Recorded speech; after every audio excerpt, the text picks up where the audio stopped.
তাহিয়াতুল মসজিদ এবং তাহিয়াতুল উজুর সালাত আদায় করা। আমাদের দেশে কজন মানুষ তাহিয়াতুল মসজিদ আদায় করে? নাই বললে চলে। তাহিয়াতুল মসজিদ যাও 2-4 জন আদায় করে, তাহিয়াতুল উজু তো একেবারেই বিলুপ্ত হয়ে গেছে বলতে গেলে চলে সমাজ থেকে। যে উজু করার পর 2 রাকাত নামাজ, উজু হয়ে গেছে, কোনো কথাবার্তা বলার আগে উজু করেছেন, যেখানে সম্ভব কাছাকাছি জায়গা উজু যেখানেই করেছেন তার পাশেই কিবলার দিকে ফিরে দাঁড়িয়ে 2 রাকাত সালাত আদায় করে ফেলেন বিলম্ব না করে। এটাকে বলা হয় তাহিয়াতুল উজু। উজুর সম্মানার্থে 2 রাকাত নামাজ আদায় করা। এই আমলটার কারণে বেলাল রাদিয়াল্লাহু তাআলা আনহুকে নবী সাল্লাল্লাহু আলাইহি ওয়াসাল্লাম মেরাজের রাতে দেখেছেন যে তার পাও আগে আগে নবীজির আগে আগে জান্নাতে চলছে, এই তাহিয়াতুল উজুর আমলের কারণে। করব তো ইনশাআল্লাহ।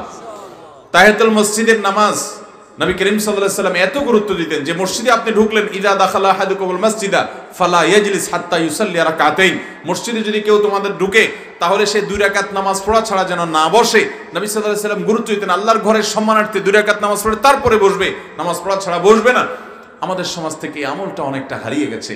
কোন কোন ব্যক্তি, কোন কোন সাহাবী মসজিদে ঢুকে যদি বসে যেতেন, নবী সাল্লাল্লাহু আলাইহি ওয়াসাল্লাম বলতেন কুম, দাঁড়িয়ে যাও, ফাসাল্লি রাকাতাইন, এবং 2 রাকাত নামাজ পড়ো, এরপর তুমি বসো।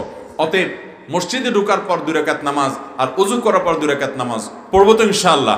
নবী আলাইহিস সালাম ইরশাদ করেছেন, যে ব্যক্তি আমার কোন সুন্নতকে জিন্দা করবে, অর্থাৎ সমাজ থেকে হারিয়ে গেছে সেটার পুনর্প্রচলন দিবে, অন্যদের মধ্যে প্রচার করবে এবং তার প্রচারে তার দেখা দেখি অন্যরাও সেটা আমল করবে, সমাজে সেটা পুনরায় প্রতিষ্ঠিত হবে, চালু হবে, এই কাজ যে করবে আল্লাহ রাব্বুল আলামিন ওই ব্যক্তিকে তার দেখা দেখি এবং তার বলার কারণে যত মানুষ আমল করবে, ওই সুন্নাহ জিন্দা হবে, তাদের সবার আমলের সমপরিমাণ সওয়াব আল্লাহ তাআলা এই সুন্নাহ জিন্দাকারী ব্যক্তিকে দান করবেন।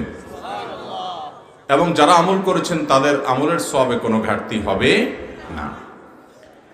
এছাড়াও নবী আকরাম সাল্লাল্লাহু আলাইহি ওয়াসাল্লামের আরেকটি প্রসিদ্ধ হাদিস আমরা জানি, তিনি আখেরি জামানায় তার উম্মতদের মধ্যে থেকে কিছু মানুষ যারা তার সুন্নাহ জিন্দা করবে, তার সুন্নাহ প্রতিষ্ঠা করবে, তাদের মর্যাদা এবং ফজিলতের একাধিক হাদিসে একাধিক ওয়াদা তিনি করেছেন এবং সেরকম বহু হাদিসই আছে।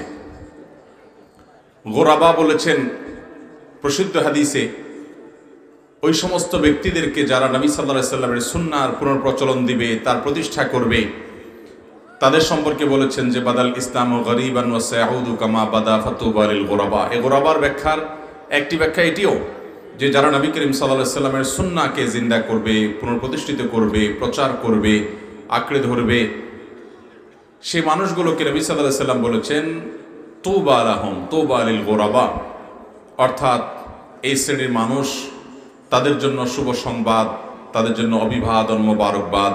অতএব মসজিদে ঢোকার পর 2 রাকাত নামাজ আর ওযু করার পর 2 রাকাত নামাজ পড়বো তো।